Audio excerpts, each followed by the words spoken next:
ಒಂದು ಪದ, ಒಂದು ಶಬ್ದ, ಒಂದು ವಾಕ್ಯ ಅವನ ಗಂಟಲಲ್ಲೇ ಉಳಿದು ಹೋಗಿತ್ತು. ಹೇಳಿ ಹೋಗೋ ಕಾರಣ.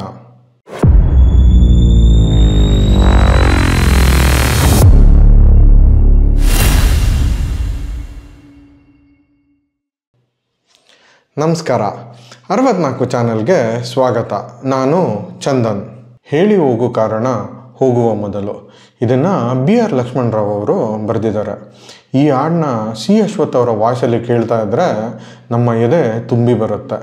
ಯಾವತ್ತೋ ಬಿಟ್ಟೋಗಿರೋ ಗರ್ಲ್ ಫ್ರೆಂಡು ನೆನಪಾಗ್ತಾಳೆ, ಕಣ್ಣಂಚಲ್ಲಿ ಒಂದು ಹನಿ ಜಾರುತ್ತೆ.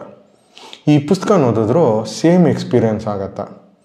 ಈ ಪುಸ್ತಕ ಮೊದಲು ಬರೆದ್ರಾ ಇಲ್ಲ ಹಾಡು ಮೊದಲು ಬರೆದ್ರಾ ಗೊತ್ತಿಲ್ಲ, ಬಟ್ ಎರಡರಲ್ಲೂ ವಿರಹ ವೇದನೆ ಇದೆ. ನಾವು ಓದಿದ ವಿಭಾಗದಲ್ಲಿ ಇವತ್ತು ನಾವು ಪರಿಚಯ ಮಾಡ್ಕೋತಾ ಇರೋ ಪುಸ್ತಕ ಹೇಳಿ ಹೋಗೋ ಕಾರಣ. ಲೇಖಕರು ರವಿ ಬೆಳಗೆರೆ, ಪ್ರಕಾಶಕರು ಭಾವನಾ ಪ್ರಕಾಶನ. ಪುಟಗಳು 339, ಬೆಲೆ 175 ರೂಪಾಯಿಗಳು. Genre romance. ರವಿ ಬೆಳಗೆರೆ ಅವರು ಈ ಪುಸ್ತಕದ ಮುನ್ನುಡಿಯಲ್ಲಿ ಈ ಪುಸ್ತಕವನ್ನು ಮಹೇಶ್ ಅನ್ನೋ ಓದುಗನಿಗೆ ಅರ್ಪಿಸಿದ್ದಾರೆ. ಈ ಪುಸ್ತಕ ಹಾಯ್ ಬೆಂಗಳೂರು ವಾರಪತ್ರಿಕೆಯಲ್ಲಿ ಧಾರಾವಾಹಿಯಾಗಿ ಬರ್ತಾ ಇತ್ತು. ಅದನ್ನು ಓದಿದ ಮಹೇಶ್ ಅವರು ಈ ಕಥಾನಾಯಕನಿಗೆ ಕಥಾನಾಯಕಿ ಸಿಗೋ ಹಾಗೆ ಮಾಡಿ, ನಾನು ಬಡವ, ಆ ರೀಸನ್ ಇಟ್ಕೊಂಡು ನನ್ನ ಹುಡುಗಿ ನನ್ನ ಬಿಟ್ಟೋದ್ಲು, ಬಟ್ ಯಾವತ್ತೂ ನಾನು ಹತ್ತಿರಲಿಲ್ಲ. ಈ ಕತೆ ಓದಿದ್ಮೇಲೆ ನಾನು ಗಳಗಳನ್ನೇ ಹತ್ಬಿಟ್ಟೆ. ದಯವಿಟ್ಟು ಇದನ್ನು ಒಂದು ಹ್ಯಾಪಿ ಎಂಡಿಂಗ್ ಮಾಡಿ ಅಂತ ಹೇಳ್ತಾರೆ. ಈ ಪುಸ್ತಕ ಹ್ಯಾಪಿ ಎಂಡಿಂಗ ಟ್ರಾಜಿಡಿನ ನಾವು ನಿಮಗೆ ಹೇಳೋದಿಲ್ಲ, ಬಟ್ ಈ ಪುಸ್ತಕದ ಪರಿಚಯವನ್ನು ಮಾಡಿಕೊಡ್ತೀವಿ. ಕಥೆಯ ನಾಯಕ ಹಿಮವಂತ್ ಪ್ರಾರ್ಥನಾ ಅನ್ನೋ ಹುಡುಗಿನ ತನ್ನ ಪ್ರಾಣಕ್ಕಿಂತ ಹೆಚ್ಚಾಗಿ ಪ್ರೀತಿಸ್ತಾನೆ. ಪ್ರಾರ್ಥನಾಳಿಗೆ ಡಾಕ್ಟರ್ ಆಗಬೇಕು ಅನ್ನೋ ಆಸೆ. ಅದನ್ನು ಈಡೇರಿಸೋಕ್ಕೆ ಹಿಮವಂತು ತುಂಬ ಕಷ್ಟಪಡ್ತಾನೆ. ದಾವಣಗೆರೆಯಲ್ಲಿ ಮೆಡಿಕಲ್ ಓದೋಕ್ಕೆ ಹೊರಟ ಪ್ರಾರ್ಥನಾಳಿಗೆ ಹಿಮವಂತು ದೇವರು. ಹಿಮವಂತು ನನಗೆ ನೀನು ಮೋಸ ಮಾಡಲ್ವಾ ಅಂತ ಕೇಳಿದಾಗ ಪ್ರಾರ್ಥನಾ ದೇವ್ರಿಗ ಅಂತ ಕ್ವಶನ್ ಮಾಡ್ತಾಳೆ. ಮನುಷ್ಯ ದೇವರಿಗೆ ಮೋಸ ಮಾಡಲ್ವಾ? ಇದು ಕಡೆಯವರೆಗೂ ಹಿಮವಂತನಿಗೆ ಪ್ರಶ್ನೆಯಾಗೆ ಉಳಿಯುತ್ತೆ. ಮೆಡಿಕಲ್ ಓದೋದಕ್ಕೆ ಅಂತ ಹೊರಟ ಪ್ರಾರ್ಥನಾಳಿಗೆ ಹೊಸ ಪ್ರಪಂಚನೇ ತೆರೆದುಕೊಳ್ಳುತ್ತೆ. ಅಲ್ಲಿ ದೇವ್ ಅನ್ನೋ ಒಬ್ಬ ರಿಚ್ ಸ್ಪಾಯಿಲ್ಡ್ ಬ್ರಾಟ್ನ ಪರಿಚಯ ಕೂಡ ಆಗತ್ತೆ.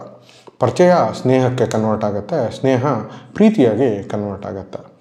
ಒಂದು ಕಡೆ ಹಿಮವಂತು ಪ್ರಾರ್ಥನಾಳನ್ನು ಡಾಕ್ಟ್ರ್ ಮಾಡಬೇಕು ಅಂತ ತುಂಬ ಕಷ್ಟಪಡ್ತಾ ಇದ್ದರೆ, ಇನ್ನೊಂದು ಕಡೆ ಪ್ರಾರ್ಥನಾ ಹಿಮವಂತನ ಮರೆತು ದೇವ್ ಜೊತೆ ಆರಾಮಾಗಿ ಇರ್ತಾಳೆ. ಈ ಪುಸ್ತಕದ ಕಡೆಗೆ ಏನಾಯಿತು? ಪ್ರಾರ್ಥನಾ ಹಿಮವಂತನ ಜೊತೆ ಹೋಗ್ತಾಳ ಇಲ್ಲ ದೇವ್ ಜೊತೆ ಹೋಗ್ತಾಳ? ಇದನ್ನು ತಿಳ್ಕೊಬೇಕು ಅಂದರೆ ನೀವು ಪುಸ್ತಕನ ಓದಲೇಬೇಕು. ಈ ಪುಸ್ತಕದ ಸ್ಟಾರ್ಟಿಂಗಲ್ಲಿ ಹಿಮವಂತನ ತಂದೆ ಬಗ್ಗೆ ಒಂದು ಸಣ್ಣ ಸ್ಟೋರಿ ಲೈನ್ ಬರುತ್ತೆ. ಈ ಪುಸ್ತಕದಲ್ಲಿ ಈ ಸ್ಟೋರಿ ಲೈನ್ ಯಾಕೆ ಬೇಕು ಅಂತ ನಮಗೆ ಆವಾಗ ಅನಿಸುತ್ತೆ, ಬಟ್ ಕಥೆಯ ಎಂಡಿಂಗಲ್ಲಿ ಒಂದು ದೊಡ್ಡ ಟ್ವಿಸ್ಟ್ ಇದೆ. ಅದಕ್ಕೆ ಕಾರಣ ಈ ಸ್ಟೋರಿ ಲೈನ್ ಏನು ಅಂತ ನಾವು ಹೇಳಲ್ಲ, ನೀವೇ ಓದ್ಕೊಳ್ಳಿ. ಮತ್ತು ರವಿ ಬೆಳಗೆರೆ ಅವರ ಬರಹ ಅಂದರೆ ಹೇಳೋದೇ ಬೇಕಿಲ್ಲ, ಟಾಪ್ ನಾಚ್ ಕ್ವಾಲಿಟಿ ಇರುತ್ತೆ. ಈ ಪುಸ್ತಕನ ನಾವು ಪರಿಚಯ ಮಾಡ್ಕೋಬೇಕು ಅಂತ ನಾನು ಪೂರ್ಣಿಮಾ ಡಿಸ್ಕಸ್ ಮಾಡಬೇಕಾದ್ರೆ ಪುಸ್ತಕದ ಟೈಟ್ಲ್ ಹೇಳ್ತಿರೋಂಗೆ ಪೂರ್ಣಿಮಾ ಅವರು ಉರ್ಮಿಳಾ ಅನ್ನೋ ಕ್ಯಾರೆಕ್ಟರ್ ಬಗ್ಗೆ ಹೇಳಿದ್ರು, ನಾನು ರಸೂಲ್ ಜಮಾದಾರ ಅನ್ನೋ ಕ್ಯಾರೆಕ್ಟರ್ ಬಗ್ಗೆ ಹೇಳಿದೆ. ಇವೆರಡೂ ಈ ಪುಸ್ತಕದ ಕ್ಯಾರೆಕ್ಟರ್ಗಳಾಗಿದ್ದರೂ ಪುಸ್ತಕದ ಟೈಟಲ್ ತೆಗೆದ ತಕ್ಷಣ ನಮ್ಮ ಬಾಯಲ್ಲಿ ಅದು ಬಂತು. ಅಷ್ಟು ಇಂಪ್ರೆಸ್ಸಿಂಗ್ ಆಗಿದೆ ಈ ಕ್ಯಾರೆಕ್ಟರ್ಸು. ರವಿ ಬೆಳಗೆರೆ ಅವರ ರೈಟಿಂಗ್ ಸ್ಟೈಲು, ಅವರ ರೈಟಿಂಗ್ ಪವರೇ ಅದು. ಮೇಯ್ನ್ ಕ್ಯಾರೆಕ್ಟರ್ಸ್ ಬಿಟ್ಟು ಅದ್ರ ಸುತ್ತ ಬರೋ ಕ್ಯಾರೆಕ್ಟರ್ಸು ಕೂಡ ಓದುಗನ ನೆನಪಲ್ಲಿ ಉಳಿಯೋ ಹಂಗೆ ಬರೀತಾರೆ. ಈ ಪುಸ್ತಕದ ಇನ್ನೊಂದು ಸ್ಪೆಷಾಲಿಟಿ ಏನಪ್ಪ ಅಂದರೆ, ಒಂದೊಂದು ಏಜಲ್ಲಿ ಓದಿದ್ರೆ ಒಂದೊಂದು ಎಕ್ಸ್ಪೀರಿಯನ್ಸ್ನ ಈ ಪುಸ್ತಕ ನಿಮಗೆ ಕೊಡ್ತಾ ಹೋಗುತ್ತೆ. ಬನ್ನಿ, ಈ ಪುಸ್ತಕದಿಂದ 2 ಸಣ್ಣ ಪ್ಯಾರಾಗ್ರಾಫು ನಿಮಗೋಸ್ಕರ. ಅದಕ್ಕೂ ಮುಂಚೆ ನಾವು ಮಾಡ್ತಿರೋ ಈ ಕನ್ನಡ ಪುಸ್ತಕವನ್ನು ಪರಿಚಯಿಸೋ ಕೆಲಸ ನಿಮ್ಗೆ ಇಷ್ಟ ಆಗಿದೆ ಅಂದರೆ ದಯವಿಟ್ಟು ನಮ್ಮ ಚಾನಲ್ಗೆ ಸಬ್ಸ್ಕ್ರೈಬ್ ಆಗಿ, ಈ ವಿಡಿಯೋನ ಲೈಕ್ ಮತ್ತು ಶೇರ್ ಮಾಡೋದು ಮರಿಬೇಡಿ. ಮೊದಲನೇ ಪ್ಯಾರ.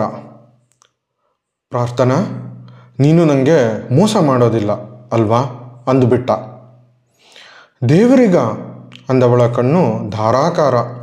ಅದು ರಸ್ತೆ ಎಂಬುದನ್ನು ಮರೆತು ಸರಕ್ಕನೆ ಹಿಮವಂತನ ಕಾಲಿಗೆ ಬಿದ್ದು ಹಣೆ ಹಚ್ಚಿ ನಮಸ್ಕರಿಸಿದಳು ಪ್ರಾರ್ಥನಾ. ಆಮೇಲೆ ಒಂದು ಕ್ಷಣಕ್ಕೂ ಅಲ್ಲಿ ನಿಂತಿರುವುದು ತನ್ನಿಂದಾಗದೆಂಬಂತೆ ಹಾಸ್ಟೆಲಿನ ಆವರಣದೊಳಕ್ಕೆ ಬಿರಬಿರನೆ ನಡೆದು ಹೋಗಿಬಿಟ್ಟಳು. ಕೋಣೆ ತಲುಪಿದ ಮರುಕ್ಷಣ ಅವಳು ಎದೆ ಹೊಡೆದವರಂತೆ ಬೋರ್ಗರೆಯುತ್ತಾಳೆಂಬುದು ಖಚಿತವಿತ್ತು. ಹಿಮವಂತ್ ಬಸ್ ಸ್ಟ್ಯಾಂಡಿನೆಡೆಗೆ ನಡೆಯತೊಡಗಿದ. 2ನೇ ಪ್ಯಾರಾಗ್ರಾಫ್. ಗಾಡಿಕೊಪ್ಪದ ಬಯಲಿನಿಂದ ಕಾರು ಹೊರಬಿದ್ದು ಶಿವಮೊಗ್ಗದ ಕಡೆಗೆ ತಿರುಗಿಕೊಂಡಾಗೊಮ್ಮೆ ತಿರುಗಿ ನೋಡಿದಳು. ಹಿಮವಂತ ನಿಂತೇ ಇದ್ದ, ಒಂಟಿ ನಾವೆಯಂತೆ.